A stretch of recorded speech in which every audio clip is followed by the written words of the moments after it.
Hello friends, welcome back to Berlin Rover. இன்னைக்கு வீடியோவில் என்ன பார்க்க போகிறோம்னா, என்னோட நிறைய வீடியோவில் ஜென்ரலாக கேட்குற கொஸ்டின்ஸ் என்னென்னா, உங்கள் பேர் என்ன, உங்கள் சொந்த ஊர் என்ன, என்ன படிச்சிருக்கீங்க, மேரேஜ் ஆச்சா இல்லையா, என்ன வேலை பார்க்குறீங்க, ஜெர்மனிக்கு ஏஜென்ட் மூலிமா போனீங்களா இல்லை எப்படி போனீங்க, ஜெர்மனிக்கு போகிறதுக்கு ப்ரொசீஜர் என்ன, நாங்களும் வரணும்னு ஆசைப்படுறோம் எப்படின்னு சொல்லுங்கள். இந்த மாதிரி கொஸ்டின்ஸ் தான் எனக்கு நிறைய வருது.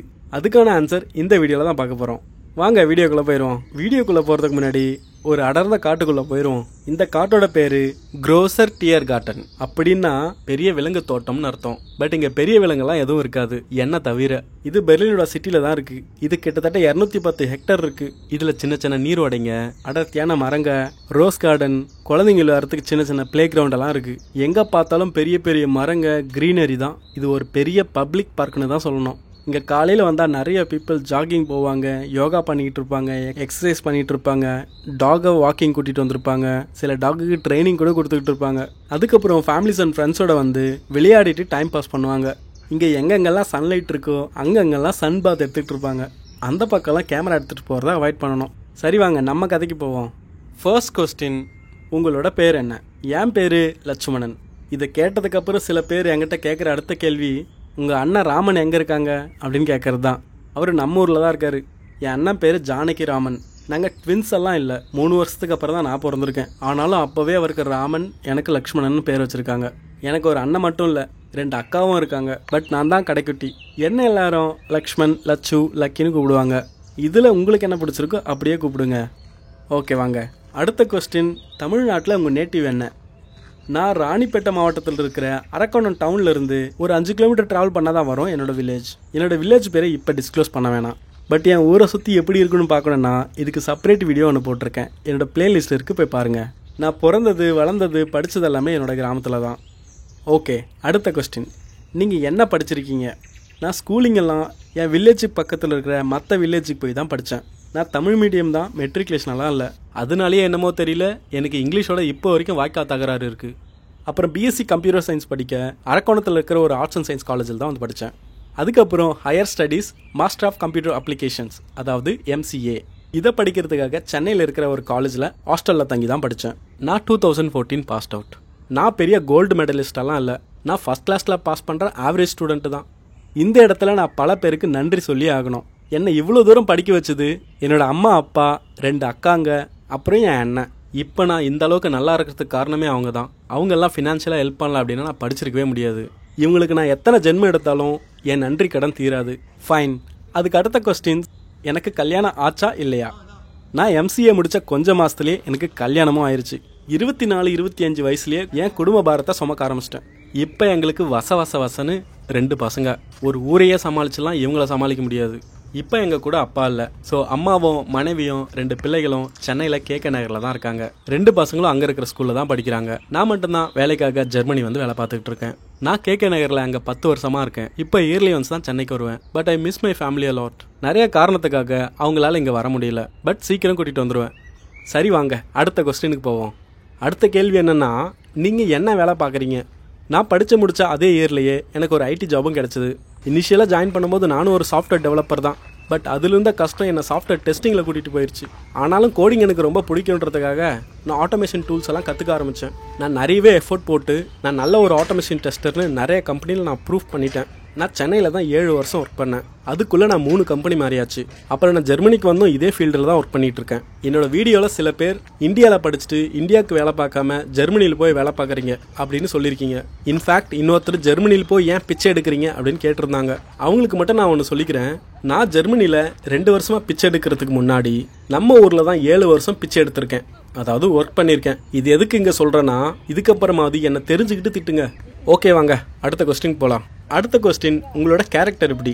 இதை ஏன் நடுவில் வச்சேன் அப்படின்னா, நிறைய பேர் நான் திமிரு பிடிச்சவன், சீன் போடுறான், ஓவராக பண்ணுறான், ஜெர்மனிக்கு போனதுக்கப்புறம் ரூல்ஸை ஃபாலோ பண்ணுறான், நம்ம ஊர்லேருந்து நடு ரோட்டில் குப்பை போட்டிருப்பான், குடிச்சிட்டு பாட்டில் ரோட்டில் உடச்சிருப்பான், பப்ளிக் பிளேஸில் யூரின் போயிருப்பான்னு கூட சொல்கிறாங்க. அதுக்கு தான் இது.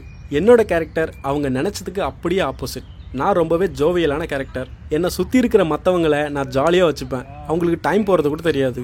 இன்ஃபேக்ட் நீங்கள் என் கூட பழகி பார்த்தீங்கன்னா உங்கள் பெஸ்ட் ஃப்ரெண்ட் லிஸ்ட்டில் நான் டாப் 2க்கு வந்துடுவேன்.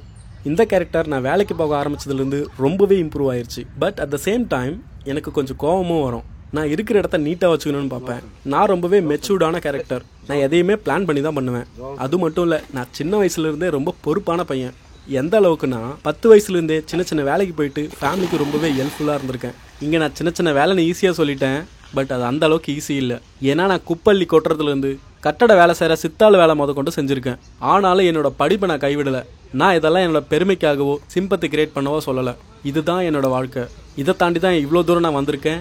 என் வாழ்க்கை எனக்கு ரொம்ப பக்குவத்தை கொடுத்துருக்கு. அது மட்டும் இல்லை, என் 2 அக்காவுக்கு கல்யாணம் ஆனதுக்கப்புறம் சின்ன வயசில் நான் குக்கிங்கை கற்றுக்கிட்டு என் அம்மாவுக்கு ரொம்ப உதவியாக இருந்திருக்கேன். அந்த டைம் டு இந்த டைம் வரைக்கும் நான் இருக்கிற இடம் ரொம்பவே க்ளீனாக இருக்கும். அதுக்கப்புறம் நான் ஏதாவது சாதிக்கணும்னு இருப்பேன், விடாமுயற்சியோடு இருப்பேன். இதுதான் என்னோட கேரக்டர். ஆனால் சில பேர் நினைக்கிற மாதிரி நான் குப்பையை கண்ட இடத்துலையோ பாட்டில் ரோட்டுலையோ போட்டு உடைக்கிற ஆள் நான் இல்லை. என்னோட பழகி பார்த்தா தான் நான் எப்படி, என் வாழ்க்கை எப்படின்னு புரியும். நான் கடந்து வந்த வாழ்க்கையை பற்றி சொல்லணும்னா எனக்கு ஒரு நாள் போதாது. ஏன்னா நான் அந்த அளவுக்கு கஷ்டப்பட்டு தான் இந்த இடத்துக்கு வந்திருக்கேன். இதெல்லாம் ஏன் சொல்கிறேன்னா, இன்னைக்கு வரைக்கும் என்னை பற்றி தெரியாமல் கழுவி ஊற்றிட்டு இருந்தீங்க. இதுக்கப்புறம் தெரிஞ்சுக்கிட்டு கழுவி ஊற்றுங்க, அவ்வளோதான். சரி விடுங்க, போர் அடிச்சது போதும். இன்னொரு இன்ட்ரெஸ்டிங்கான கொஸ்டினுக்கு ஜம்ப் பண்ணுவோம். நான் ஜெர்மனிக்கு எப்படி வந்தேன்? நான் ஜெர்மனிக்கு என்னவோ ஈஸியாக தான் வந்துட்டேன். ஆனால் அதுக்கு முன்னாடி நடந்த போராட்டம் தான் ரொம்ப பெருசு. நான் சென்னையில் 7 வருஷம் ஒர்க் பண்ணேன்னு சொன்னேன் இல்லையா? நான் ஒரு 5 வருஷம் ஒர்க் பண்ணதுக்கப்புறம் நாம் ஏன் ஃபாரின் போகக்கூடாது அப்படின்னு தோணுச்சு. அதுக்கு எந்த கண்ட்ரி பெஸ்ட்டுன்னு பார்க்க ஆரம்பித்தேன். அப்போ தான் ஃப்ரெண்டு ஒருத்தர் கனடாவுக்கு போனால் பிஆரோட போகலாம், அங்கே போயிட்டு கூட ஜாப் தேடிக்கலாம் அப்படின்னு சொன்னார். நானும் அதோட ப்ராசஸ் என்னென்னு பார்க்க ஆரம்பித்தேன். அப்போ தான் தெரிஞ்சது, கனடாவுக்கு போனோன்னா மோர் தென் 470 CRS ஸ்கோர் எடுக்கணும்னு, 6 லட்ச ரூபா பேங்க்கில் போட்டு பிளாக் பண்ணணும்னு தெரிஞ்சுது. நம்ம காசு கூட கடன் வாங்கி ரெடி பண்ணிடலாம். இந்த CRS ஸ்கோர்னா என்ன, எப்படி நல்லா ஸ்கோர் பண்ணுறது பார்க்கணுன்னு ஆரம்பித்தேன். அப்போ தான் IELTS IELTS எக்ஸாம் ஒன்று எழுதணும்னு போட்டிருந்தாங்க. எனக்கு 15,000 கொடுத்து கோர்ஸ் ஜாயின் பண்ணி படிக்கலான்னு பார்த்தா எனக்கு ஃபினான்ஷியல் பேக்ரவுண்ட் ரொம்ப பேடாக இருந்தது. அது மட்டும் இல்லை, நம்ம இங்கிலீஷ்க்கு எத்தனை அட்டெம்ப்ட் எடுப்போமோன்னு தோணுச்சு. ஏன்னா அதில் இருக்கிற 4 மாடியூலில் 777-8 எடுத்தால் தான் அப்போது நல்ல ஸ்கோர் கிடைக்கும். ஆனாலும் என் முயற்சியை கைவிடாமல் யூடியூப்பில் இருக்கிற கோர்ஸையும் ஃப்ரெண்ட்ஸ் கிட்ட இருந்த பழைய புக்கை வாங்கி அதில் இருந்த மாடல் கொஸ்டின்ஸையும் ப்ராக்டிஸ் பண்ண ஆரம்பித்தேன். இதையே நான் ரொம்ப மாதமாக ட்ரை பண்ணியிருந்தேன். என்னால் 6க்கு மேலே ஸ்கோர் எடுக்க முடியல. சரி, ப்ராக்டிஸ் பண்ணதை போதும், ஒரு எக்ஸாமை எழுதி பார்த்துருவோன்னு ஒன் டைம் எக்ஸாம் புக் பண்ணி கூட எழுதினேன். அதுலேயுமே 5.5 தான் வந்துச்சு. அப்போ முடிவு பண்ணேன், நமக்கு இருக்கிற இங்கிலீஷ் நாலேஜ் வச்சு இங்கிலீஷ் ஸ்பீக்கிங் கண்ட்ரிக்கெல்லாம் போக முடியாது, நாமே நான் இங்கிலீஷ் ஸ்பீக்கிங் கண்ட்ரிக்கு ட்ரை பண்ணக்கூடாதுன்னு தோணுச்சு. அப்போ தான் எல்லாருக்கும் தோன்ற மாதிரி சிங்கப்பூர், மலேசியா, துபாய், யூரோப்னு லிஸ்ட் வந்துச்சு. நான் சொன்னேன் இந்த எல்லா கண்ட்ரியும் ட்ரை பண்ணேன். யூரோப்பில் இருக்கிற Germany, France, idli, Poland, ஸ்பெயினுக்கும் resume போட்டேன். எனக்கும் உங்களை மாதிரி யூரோப்புக்கு எப்படி ஜாப் எடுக்கிறதுன்னு சுத்தமாக தெரியாது. அப்போ தான் ஃப்ரெண்டு ஒருத்தர் ஜெர்மனிக்கு போகிறதுக்கு வீசா ப்ராசஸிங்லாம் ரொம்ப ஈஸின்னு சொன்னார். அங்கே போயிட்டு லாங்குவேஜ் கூட படிச்சுக்கலாம் அப்படின்னாரு. எனக்கும் அது சரின்னு பட்டுச்சு. உடனே ஜெர்மனிக்கான ப்ராசஸை ஸ்டார்ட் பண்ணேன். நானும் உங்களை மாதிரி ஒரு ஏஜென்ட் மூலிமா தான் போலன்னு நினச்சிட்டு இருந்தேன். அதுக்கப்புறம் அதோட ப்ராசஸ் பார்க்கும்போது தான் தெரிஞ்சது இதை நாமளே ஈஸியாக பண்ணலாம் அப்படின்னு. ஸோ ஜெர்மனிக்கு ஒர்க் விசாவில் வரணும்னா ஏஜென்ட் யாரும் தேவையில்லை. எல்லா இன்ஃபர்மேஷனும் அவங்களோட அஃபிஷியல் வெப்சைட்லேயே இருக்குது. பட் இதில் 80% ஆஃப் த ஒர்க் நம்ம ஜாப் எடுக்கிறதுல மட்டும்தான் இருக்குது. அதுக்கப்புறம் கொஞ்சம் டைம் ஸ்பெண்ட் பண்ணி என்னோட சிவியை ஜெர்மனிக்கு ஏற்ற மாதிரி மாற்றினேன். அதுக்கப்புறம் monster.de, Glassdoor, LinkedIn, Zing and stepstones.deலாம் ப்ரொஃபைல் கிரியேட் பண்ணி ஜாப் அப்ளை பண்ண ஆரம்பித்தேன். இன்னும் சொல்லணும்னா ஸ்டாக் ஓவர்ஃப்ளோவில் கூட அப்ளை பண்ணேன். பட் இது எல்லாத்த விடவும் எனக்கு லிங்க்டின் தான் கை கொடுத்துச்சு.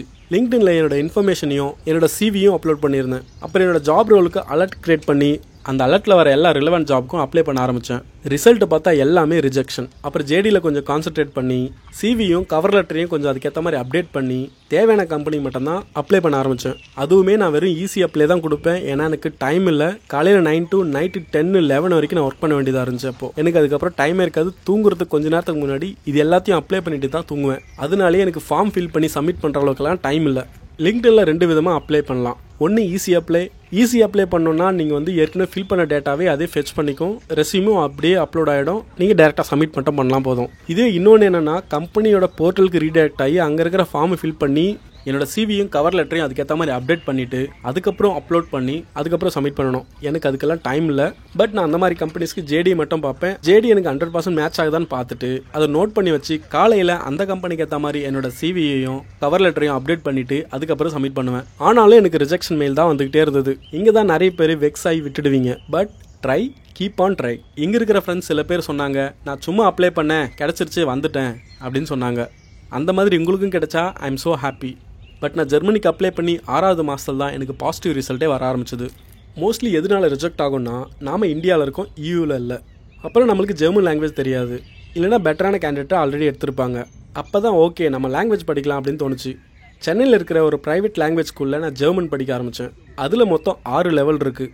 ஸ்டார்டிங்கில் A1 A2 B1 B2 and C1 C2 ஒவ்வொன்றுத்துக்கு exam தனித்தனியாக இருக்குது. நான் இதில் B1 வரைக்கும் படிச்சிருக்கேன். ஜெர்மனிக்கு வரணும்னா லாங்குவேஜ் எல்லாருக்கும் மேண்டேட்டரி இல்லை. ஐடியாக இருந்தாலும் சரி, நான் ஐடியாக இருந்தாலும் சரி, மேனேஜ்மெண்ட் ரோல் ஆர் கிளைண்ட்டோட இன்ட்ராக்ட் பண்ணுற ரோல்க்கெல்லாம் compulsory German language B2 C1 C2 வரைக்கும் கேட்பாங்க. இதுவே ஐடியில் ஒர்க் பண்ணுற developer, tester, admin, DevOps, TL and project manager இவங்களுக்கெல்லாம் ஜெர்மன் மேண்டேட்டரி இல்லை. இதை நீங்கள் அப்ளை பண்ணுற ஜாபோட ஜேடிலேயே இருக்கும். சில ரோல்ஸ்க்கு ஜெர்மன் மேண்டேட்டரியும் சில ரோல்ஸ்க்கு ஜெர்மன் ஆப்ஷனலும் போட்டிருப்பாங்க. But at the same time ஒரு கண்ட்ரிக்கு போகிறதுக்கு முன்னாடி அதோட லாங்குவேஜ் படிக்கிறது ரொம்ப அவசியம். அப்போ தான் அந்த நாட்டோட கல்ச்சரும் புரியும், அந்த மக்கள் கூட ஈஸியாகவும் மிங்கிள் ஆகலாம். லாங்குவேஜ் ரொம்ப கஷ்டம்னு சொல்ல முடியாது, அட்லீஸ்ட் B2 வரைக்குமாவது படிக்கலாம். பட் இன்னொன்று சொல்லிக்கிறேன், இங்கே வந்ததுக்கப்புறம் நிறைய ஃப்ரெண்ட்ஸ் எனக்கு கிடைச்சாங்க. அவங்க யாருமே ஜெர்மன் A1 லெவல் கூட படிக்கல. அவங்களும் லிங்க்டின் மூலமாக தான் வந்தாங்க. அதையும் நான் சொல்லிடுறேன். சரி வாங்க திரும்பவும் என் கதைக்கு போயிடுவோம். இதெல்லாம் பண்ணிக்கிட்டு இருக்கும்போது சில கம்பெனியில் எனக்கு பாசிட்டிவ் ரிசல்ட்ஸ் கிடச்சிது. டோட்டலாக நான் 5 கம்பெனிஸ்க்கு இன்டர்வியூ கொடுத்தேன். அதில் ஒரு கம்பெனி எனக்கு ஆஃபர் லெட்டர் ரிலீஸ் பண்ணிட்டாங்க. பயங்கரமான ஹாப்பி. ஜாப் லொக்கேஷன் பெர்லினில். இதுக்கப்புறம் ப்ராசஸ் ரொம்பவே சிம்பிள். அதை எப்படின்னு பார்த்துருவோமா? ஆஃபர் லெட்டர் வந்ததும் கூடவே சில டாக்குமெண்ட்டை நீங்கள் கேட்டு வாங்கணும். என்னென்ன டாக்குமெண்ட் வேணுன்றது அஃபிஷியல் வெப்சைட்லேயே இருக்குது. அந்த லிங்க்கை நான் கமெண்ட் செக்ஷனில் கொடுக்குறேன். அதில் மென்ஷன் பண்ணியிருக்க டாக்குமெண்ட்டெல்லாம் கலெக்ட் பண்ணதுக்கப்புறம் விசா ப்ராசஸிங்க்கு ஒரு அப்பாயின்மெண்ட் ஒன்று போடணும். இப்போதைக்கு இந்தியாவில் விசா ப்ராசஸிங்லாம் எப்படி நடக்குதுன்னா, நாம டைரெக்டாக ஜெர்மனி எம்பசிக்கு போய் டாக்குமெண்ட் சப்மிட் பண்ணிட்டோம் இன்டர்வியூ கொடுத்துட்டோ இருக்க வேணாம். அதுக்கு பதில் ஜெர்மனி எம்பசி ஒரு தேர்ட் பார்ட்டி ஆர்கனைசேஷன் கூட டைப் பண்ணியிருக்காங்க. அவங்க பேர் தான் VFS Global. அதோட லிங்க்கும் நான் டிஸ்கிரிப்ஷனில் தரேன். இவங்க அஃபிஷியல் வெப்சைட்டில் ஒரு அப்பாயின்மெண்ட் மட்டும் போட்டால் போதும். சம்டைம்ஸ் அப்பாயின்மெண்ட் கிடைக்கிறதா டிலே கூட ஆகலாம். ஸோ நம்ம கொஞ்சம் வெயிட் பண்ணுற மாதிரி தான் இருக்கும். அப்பாயின்மெண்ட் கிடைச்சதுக்கப்புறம் ரொம்ப சிம்பிள். கொடுத்துருக்கிற டேட் அண்ட் டைமில் VFS போய் டாக்குமெண்ட் கொடுத்துட்டு நம்ம பயோமெட்ரிக் செட்டப்பை முடிச்சுட்டு வந்தால் மட்டும் போதும். வித்தின் 2 வீக்ஸில் விசா பாஸ்போர்ட்டில் ஸ்டாம்ப் பண்ணி உங்களுக்கு கொரியர் வந்துடும். அவ்வளோதான். அதுக்கப்புறம் என்ன, ஃப்ளைட்டை புக் பண்ணி ஜெர்மனியில் லேண்ட் ஆக வேண்டியது தான். நானும் இந்த ப்ராசஸ் எல்லாம் ஃபாலோ பண்ணி தான் வந்தேன். இதுக்காக நான் எந்த ஏஜென்ட்டுக்கும் ₹1 கூட தரல. ஒருத்தர் எனக்கு கமெண்ட் பண்ணியிருந்தாரு, நீ ஃபாரின் போகிறதுக்கு எத்தனை பேர் குடியை கெடுத்துட்டு போனியோ அப்படின்னு. இந்த ப்ராசஸ் பண்ணுறதுக்கு அவனை மாதிரி யார் குடியும் கெடுக்கணும்னு அவசியம் இல்லை. நமக்கு கொஞ்சோண்டு பொறுமையும் விடாமுயற்சியும் இருந்தால் கண்டிப்பாக வரலாம். என்னால் 4 குடி வாழுமே தவிர யார் குடியும் கெடுத்து எனக்கு பழக்கம் இல்லை. எங்கள் அம்மாவும் என்னை அப்படி வளர்க்கலை. சரி அவனை விடுங்க. இங்கே வந்ததுக்கப்புறம் என்னோடய லைஃப் ஸ்டைலே மாறிடுச்சுன்னு தான் சொல்லணும். நம்மளோட அடுத்தடுத்த வீடியோவில் இந்த ப்ராசஸ் எல்லாம் ஸ்ப்ளிட் பண்ணி ஒவ்வொன்றும் டீட்டெயில்டாக பார்ப்போம். என்னோட எய்ம், யாரெல்லாம் இங்கே வந்து ஒர்க் பண்ணணும், யாரெல்லாம் இங்கே வந்து படிக்கணும்னு கனவோட இருக்கீங்களோ அவங்களோட கனவை நிறைவேற நான் ஹெல்ப் பண்ண போகிறேன். இன்ஃபேக்ட் இந்த சேனலே அதுக்காக தான். யான் பெற்ற இன்பம் பெருக வையகம். இங்கே இன்பம் மட்டும் இல்லை, இங்கே துன்பமும் இருக்குது. பட் இந்த வீடியோலே என்னென்ன துன்பம் இருக்குன்னு ஷார்ட்டாக பார்த்துருவோம். உங்கள் ஃப்ளைட்டு லேண்ட் ஆன அடுத்த செகண்ட்லேருந்து லாங்குவேஜ் பேரியர் ஸ்டார்ட் ஆகிடும். இதுக்கு பேசிக் லெவல் ஜெர்மன் இருந்தாலே பிரச்சனை இருக்காது. இல்லைனா டோன்ட் வரி, மொபைலில் இருக்கிற டிரான்ஸ்லேட்டர் யூஸ் பண்ணி ப்ராப்ளம் சால்வ் பண்ணிக்கலாம். அடுத்து முதல் நாள்லேருந்தே பேப்பர் ஒர்க் ஸ்டார்ட் பண்ணணும். உங்களுக்கோ உங்கள் ஃபேமிலிக்கோ சிட்டி ரிஜிஸ்ட்ரேஷன் பண்ணணும். அது எல்லாமே ஒரு பேப்பர் ஒர்க்கு தான். நீங்கள் வரும்போது கிட்ஸோடு வந்தீங்கன்னா அவங்களுக்கு ஸ்கூலும் பார்க்கணும். அதுக்கப்புறம் எல்லாத்துக்கும் இன்சூரன்ஸ் தான். அதுக்கு நீங்கள் பெரிய அமௌண்ட்டு கொடுக்க வேண்டியது இருக்கும். இங்கே மேக்ஸிமம் 40% டேக்ஸ் இருக்குது. அது இண்டிவிஜுவலுக்கு ஒரு மாதிரியும் ஃபேமிலிக்கு ஒரு மாதிரியும் மாறும். இப்போ இருக்கிற சுச்சுவேஷனில் வீடு தேடுறது குதிரை கொம்பாக இருக்குது. கிடைச்சாலும் பயங்கர காஸ்ட்லியாக இருக்கும். அத்தியாவசிய பொருட்களோட விலை பயங்கரமாக இன்க்ரீஸ் ஆகிருக்கு. அது மட்டும் இல்லை, இங்கே லோன்லேயே தான் இருக்க வேண்டியது இருக்கும். அதனால் டிப்ரெஷனுக்கு போயிடுவீங்க. ஸோ இதெல்லாம் டேக்கிள் பண்ண கற்றுக்கணும். இங்கே எல்லாருக்கும் ஹெல்த் இன்சூரன்ஸ் எடுக்கணும். பட் டாக்டர் அப்பாயின்மெண்ட் கிடைக்கிறதுக்குள்ளே நம்ம மேலே போய் சேர்ந்துருவோம். நான் 3 டைம்ஸ் டைரெக்டாக ஹாஸ்பிட்டலுக்கே போயிருக்கேன். அங்கே 4 to 5 hours வெயிட் பண்ணி தான் ட்ரீட்மெண்ட் எடுத்திருக்கேன். அதுக்கப்புறம் முக்கியமான விஷயம், இங்கே எந்த ஜாபும் சேஃப் இல்லை. ப்ரொபேஷனுக்கு முன்னாடியும் ஃபயர் ஆகலாம், ப்ரொபேஷன் தாண்டினதுக்கப்புறம் ஃபயர் ஆகலாம். அது 3 மாதமாக இருந்தாலும் சரி, 2 வருஷமாக இருந்தாலும் சரி. சில ஃப்ரெண்ட்ஸ் உடனே ஜாப் எடுத்திருக்காங்க, சில ஃப்ரெண்ட்ஸ் 1 இயருக்கு அப்புறமும் ஜாப் எடுக்காமல் இருக்காங்க. இதெல்லாம் டீட்டெயிலாக இன்னொரு வீடியோவில் பார்க்கலாம். ஜெர்மனி என்னதான் சூப்பராக இருந்தாலும் இங்கே இவ்வளோ டிஃபிகல்ட்டிஸ் இருக்குது. இதெல்லாம் ஃபேஸ் பண்ண யார் ரெடியாக இருக்கீங்களோ அவங்கெல்லாம் வெல்கம் டு ஜெர்மனி. நான் இதை உங்களை டிமோட்டிவேட் பண்ணுறதுக்காக சொல்லலை. இங்கே இருக்கிற ப்ளஸ்ஸும் மைனஸும் தான் எடுத்து சொல்லியிருக்கேன். நீங்களே டிசைட் பண்ணிக்கோங்க. இதெல்லாம் நான் முன்னாடியே சொல்லி ஆகணும். அதுக்கப்புறம் உன்னை நம்பி தான் வந்தேன், இப்படியெல்லாம் ஆயிடுச்சுன்னு சொல்லிட்டு என்ன ப்ளைம் பண்ணக்கூடாது. இது எல்லாமே உங்களோட ஓன் ரிஸ்க். நான் இந்தியாவிலேருந்து இங்கே எப்படி வரணுன்ற ப்ராசஸை மட்டும் தான் சொல்லித்தர போகிறேன். ஜாப் எடுக்கிறதும் இங்கே வந்து நீங்கள் ஒர்க் பண்ணுறதும் அதுக்கப்புறம் சர்வைவ் ஆகிறதும் உங்களோட ஸ்கில். நீங்கள் என் வீடியோவை பார்த்து என் ஸ்டெப்பை ஃபாலோ பண்ணி தான் வரணும்னு அவசியம் இல்லை. நீங்கள் யார் வீடியோ பார்த்துட்டு வந்தாலும் எனக்கு சந்தோஷம்தான். ஏன்னா அந்த ஸ்டெப்ஸ் எல்லாம் பர்சன் டு பர்சன் வெரி ஆகும். இந்த வீடியோவில் இன்னொன்று சொல்லணும்னு ஆசைப்பட்றேன். நான் இங்கே இருக்கிற ஃபீச்சர்ஸ் எல்லாம் ஒரு ஷார்ட்ஸ் வீடியோவாக போட்டுட்ருக்கேன். சில பேர் அதை பார்த்ததுக்கப்புறம் என் மேலே அஃபண்ட் ஆயிடுறீங்க. ஜெர்மனியில் இது இருக்குது அது இருக்குன்னு தூக்கி வச்சு பேசுகிறேன், நான் இந்தியாவில் 31 வருஷமாக இருந்துட்டு வந்திருக்கேன். எனக்கும் சரி உங்களுக்கும் சரி அங்கே என்ன இருக்குன்னு தெரியும். பட் ஜெர்மனிக்கு எல்லாரும் வரல, ஒரு சில பேர் தான் வந்திருக்கோம். அவங்களுக்கு இங்கே இருக்கிறதெல்லாம் காமிச்சா அவங்களுக்கு ஜெர்மனி ஒரு ஃபெமிலியரான கண்ட்ரி மாதிரி ஃபீல் ஆகும். அது மட்டும் இல்லாமல் நான் இந்தியாவையும் ஜெர்மனியும் கம்பேர் பண்ணி எந்த வீடியோவும் போடலை. இங்கே என்ன இருக்கோ அதை தானே எடுத்து போட்டுட்ருக்கேன். தயவுசெய்து நீங்கள் இந்தியாவை கூட கம்பேர் பண்ணிக்காதீங்க. இந்தியா வேறு, ஜெர்மனி வேறு. ஓகே ஃப்ரெண்ட்ஸ், இதோட நம்ம வீடியோவை முடிச்சுக்கலாம். இந்த வீடியோவில் என்னை பற்றியும் ஜெர்மனிக்கு நான் எப்படி வந்தேன்றதை பற்றியும் உங்களுக்கு நல்லாவே புரிஞ்சிருக்கும்.